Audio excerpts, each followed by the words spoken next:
Hello dear students, tensor analysis की lecture series हम यहाँ पर स्टार्ट कर रहे हैं, जिसके अंदर कॉम्पिटिटिव एग्जाम से रिलेटेड जो इम्पोर्टेंट टॉपिक्स टेंसर एनालिसिस के वो हम सारे यहाँ पर कवर करेंगे। और इसके अंदर अगर हम स्टार्ट करें, ठीक है, टेंसर एनालिसिस। टेंसर एनालिसिस, तो टेंसर एनालिसिस के अंदर मेनली हम क्या क्या करने वाले हैं। टेंसर्स किस टाइप के होते हैं, कॉन्ट्रावेरिएंट टेंसर क्या होगा, कोवेरिएंट टेंसर क्या होगा, कोई भी मिक्स्ड टेंसर क्या होता है, ठीक है। इसके अलावा टेंसर्स के लिए कोसेंट लॉ क्या होता है, टेंसर्स की डिफरेंट डिफरेंट प्रॉपर्टीज हम यहाँ पर करेंगे।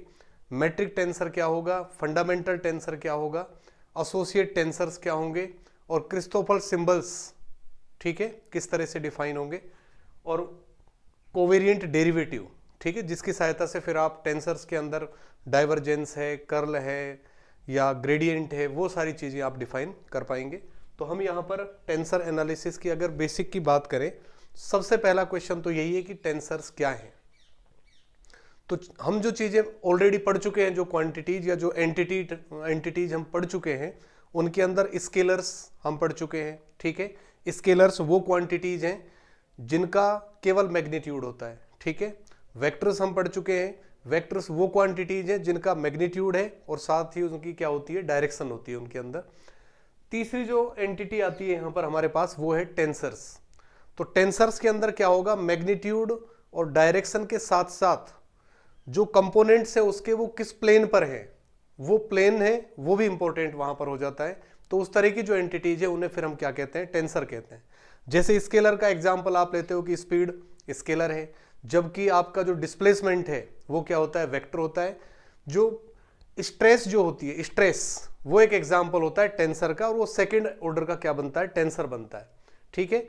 इन जनरल आप अदर वे में आप देखना चाहें कि जो वेक्टर आपके पास है, जितने डायमेंशन का स्पेस आप ले रहे हो, सपोज मैंने n डायमेंशन का एक स्पेस ले लिया, Vn मैंने कंसीडर किया, सपोज Vn। तो Vn के अंदर अगर मैं कोई भी वेक्टर लूंगा, सपोज ai, इसका मतलब इसके कंपोनेंट्स क्या क्या होंगे, a1 a2 up to an, ठीक है, n कंपोनेंट्स हो गए। तो n डायमेंशनल स्पेस में वेक्टर के n से ज्यादा कंपोनेंट्स पॉसिबल नहीं है। लेकिन अगर मैं यहां पर ये लेता हूं, सपोज मैंने इस तरह से ले लिया, सपोज स्पेस तो Vn है और इसमें इस तरह की मैंने एंटिटी कंसीडर कर ली, सपोज aij, इस तरह की। अब i और j की वैल्यू कहां से कहां वेरी कर रही है, 1 से लेकर 3 तक। तो i और j की वैल्यू अगर 1 से लेकर 3 तक वेरी कर रही है, तो अब इसके कितने कंपोनेंट्स बनेंगे, a11 a12 up to a1n, a21 a22 a2n and so on, an1 an2 ann, ठीक है। तो ये इसके अगर n डायमेंशनल स्पेस आप ले रहे हो तो इसके कितने कंपोनेंट्स बन गए, n स्क्वायर कंपोनेंट्स, ठीक है। तो अब इन क्वांटिटीज को, या जो ये एंटिटीज यहां पर आ रही है, इनको ना तो आप स्केलर की सहायता से हैंडल कर सकते, ना ही इनको वेक्टर्स की सहायता से। तो फिर यहां पर हमें किसकी जरूरत पड़ती है, टेंसर्स की। टेंसर्स वो एंटिटीज हैं, टेंसर्स के अंदर क्या है, टेंसर्स वो उस तरह की एंटिटीज होंगी जिनका कुछ एक फिक्स या एक पर्टिकुलर ट्रांसफॉर्मेशन रूल को फॉलो करेंगी। सबसे पहली चीज तो क्या है, फॉलो सर्टेन ट्रांसफॉर्मेशन रूल और लॉ, ठीक है। किसी सर्टेन अभी हम आगे देखेंगे कि वो लॉ किस तरह से बनता है। तो सबसे पहली चीज तो ये है कि टेंसर्स वो एंटिटीज है जो किसी सर्टेन ट्रांसफॉर्मेशन रूल को क्या करेंगी, फॉलो करेंगी, ठीक है। दूसरा, from one coordinate system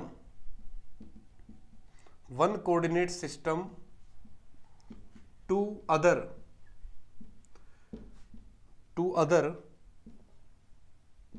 their behavior remain invariant,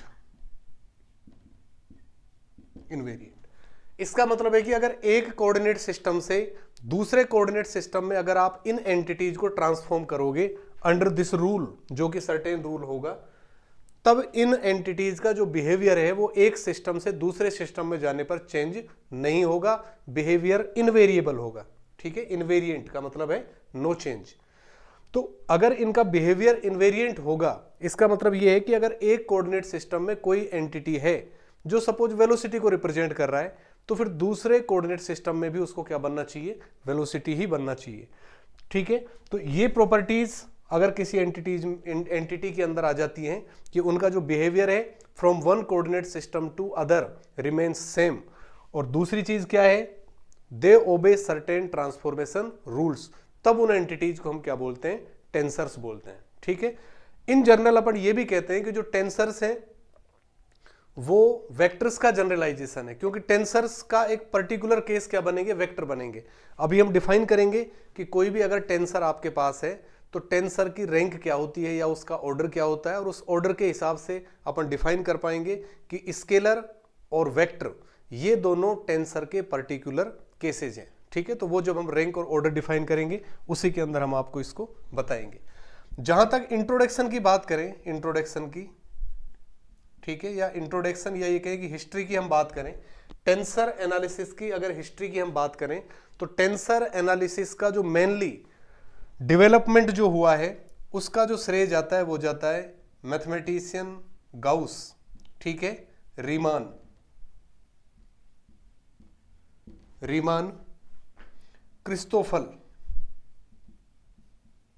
Christoffel और लेवी सिविटा।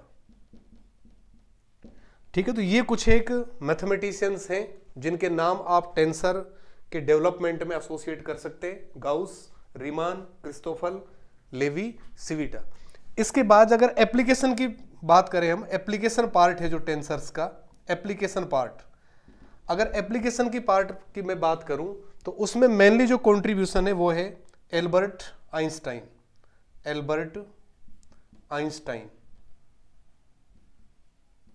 और एल्बर्ट आइंस्टाइन ने टेंसर्स को यूज में लिया कहां पर, in his theory of relativity.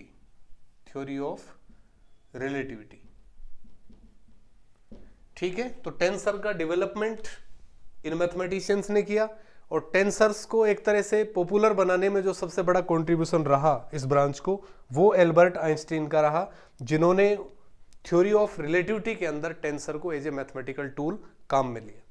ठीक है, तो ये तो टेंसर का अगर हम हिस्ट्री की बात करें, साथ ही टेंसर क्वांटिटीज या टेंसर एंटिटीज इन जनरल यहां पर हम बोलेंगे वो होती क्या है उसके बारे में हमने देखा।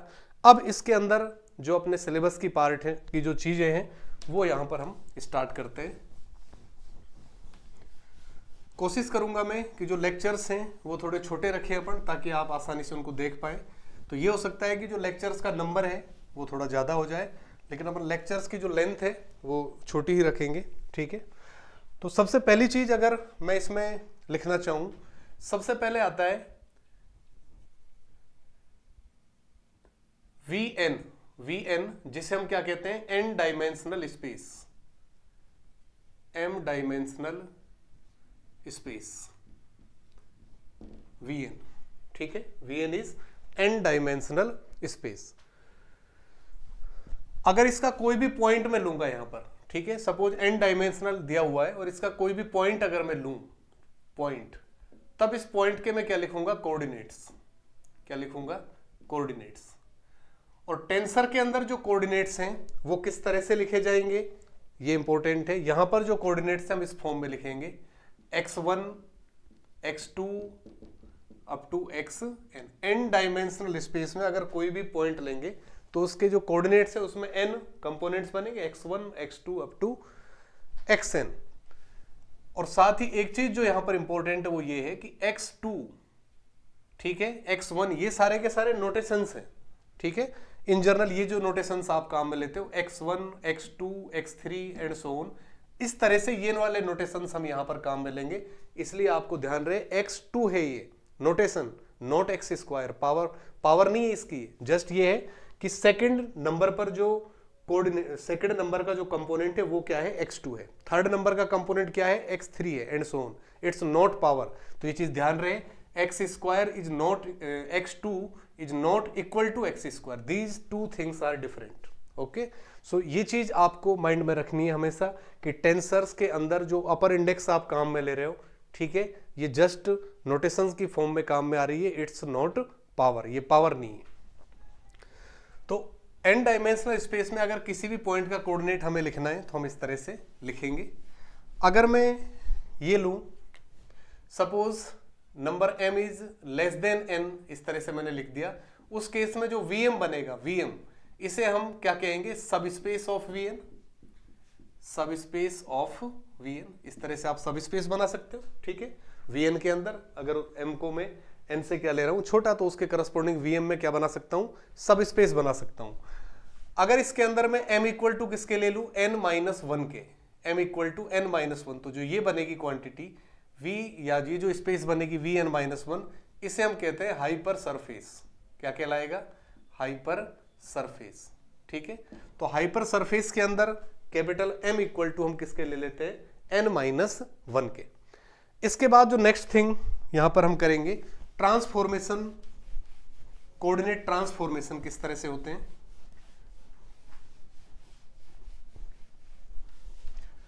नेक्स्ट लिखेंगे parametric transformation, parametric transformation, transformation, और इसको हम बोलते हैं कोऑर्डिनेट ट्रांसफॉर्मेशन, कोऑर्डिनेट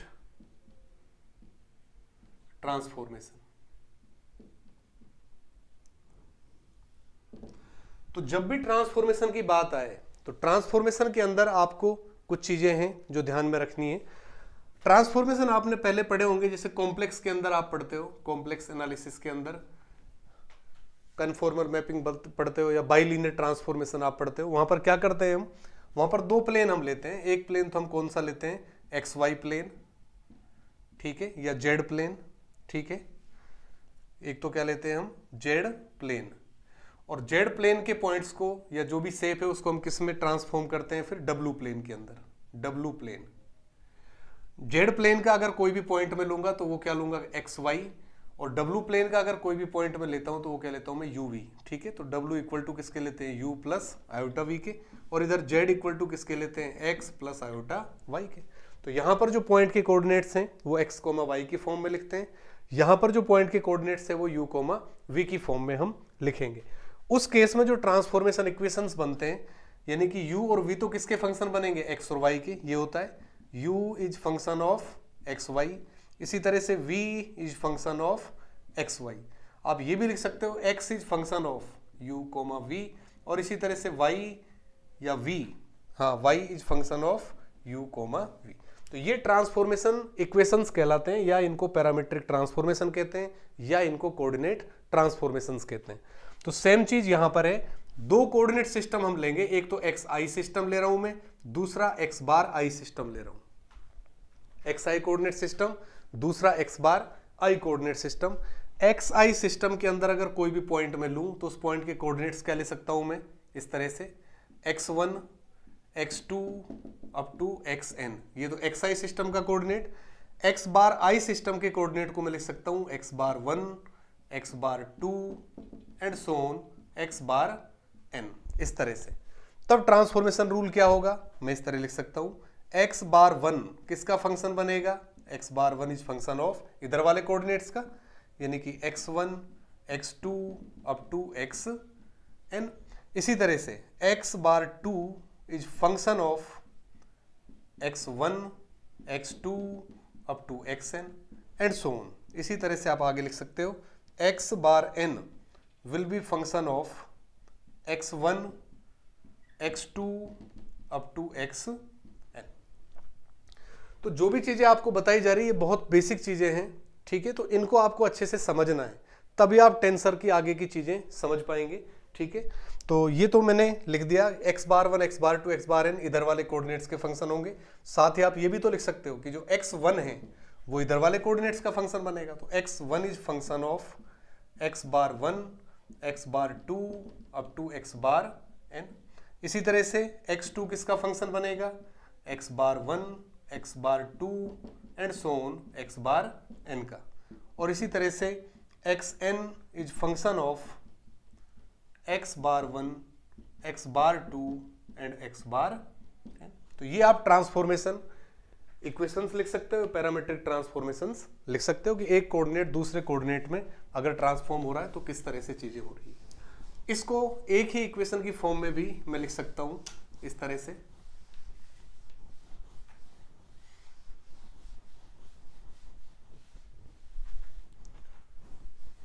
इसको मैं ये लिख सकता हूं, जैसे इधर वाला सिस्टम है, इसको मैं ये लिख सकता हूं x bar i is function of x1 x2 up to xn where i equal to 1 to up to n। तो i की वैल्यू 1 से लेकर n तक लोगे तो i इक्वल टू 1 पर पहला रिलेशन आ गया, x बार 1 इन सब का फंक्शन है, देन x बार 2 इनका फंक्शन है, x बार n इन सब का क्या होगा, फंक्शन होगा। इसी तरह से दूसरा वाला जो सिस्टम है इसको मैं क्या लिख सकता हूं, xj मैंने कर दिया इसको, xj is function of x bar 1, x bar 2 up to x bar n where j equal to मैंने ले लिया 1 2 अप टू n। ये मैंने j की वैल्यू रख दी, ठीक है। तो ये इस तरह से आप ट्रांसफॉर्मेशन रूल्स या जो यहां पर कोऑर्डिनेट्स का ट्रांसफॉर्मेशन या पैरामीट्रिक ट्रांसफॉर्मेशन लिख सकते हैं। अदर फॉर्म में इसी रिजल्ट को आप ये भी लिख सकते हैं, इसका मतलब x bar i is function of xj, ठीक है। यानी बार वाले कोऑर्डिनेट्स विदाउट बार वाले कोऑर्डिनेट्स का फंक्शन है, और इसी तरह से xj is function of x bar i, ठीक है। यानी कि विदाउट बार वाले जो कोऑर्डिनेट्स हैं वो बार वाले कोऑर्डिनेट्स का क्या बनेंगे, फंक्शंस बनेंगे। तो ये जो रिजल्ट्स हैं इन्हीं को हम अलग अलग फॉर्म में इस तरह से रिप्रेजेंट कर सकते हैं, ठीक है। तो ये पैरामीट्रिक ट्रांसफॉर्मेशन या कोऑर्डिनेट ट्रांसफॉर्मेशन, कोऑर्डिनेट्स को एक सिस्टम से दूसरे सिस्टम में किस तरह से ट्रांसफॉर्म किया जा सकता है।